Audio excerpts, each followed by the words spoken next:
سلامونه او احترامات مې قبول کړئ دوستانو. په یو نوې ویډیو کې درته ښه راغلاست وایم.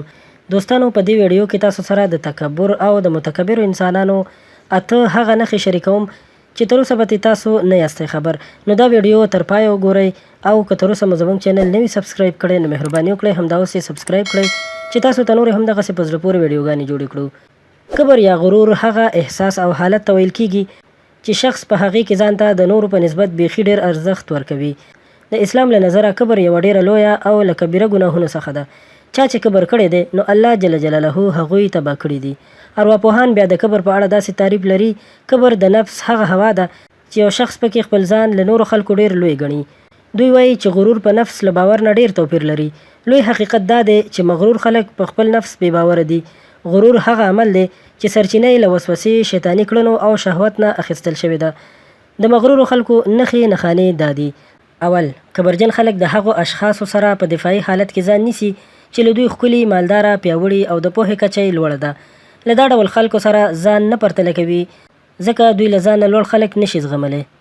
دویم، مغرور خلک په ځان انتقاد نه مني.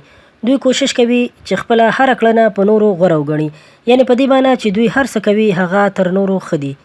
دریم، کبرجن خلک چې کله په کوم ځای کې کم راشي نو هلته بیا ځان برابر حسابوي، مګر کله چې له ځانه ضعیف خلک وګوري هلته بیا حمله کوي او غواړي خپل قدرت نورو ته ښکاره کړي. څلورم، متکبر خلک جدي څیره غوره کوي خو په اصل کې د بېوسۍ احساس کوي. د ناکامۍ په وخت کې د ناروغۍ په بهانه ځان تیر باسي تر څو یې کبر ته زیان ونه رسیږي. پنځم، کبرجن خلک ډېر د یوازیتوب احساس کوي. اگر چې د کبر له امله ځان ډېر پیاوړی حسابوي خو حقیقت کې دوی د داسې ځای په لټه کې دي چې څوک ورسره کار ونه لري. شپږم، کبرجنو خلکو خپل ظاهري بڼه منلې خو اصلا خپل داخلي وجود یې نه دی منلی، تل ترې ځورېږي.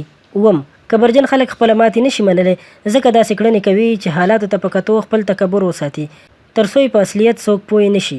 اتم، مغرور خلک تل خپل ژوند په جنګ او پخلاینې تېروي.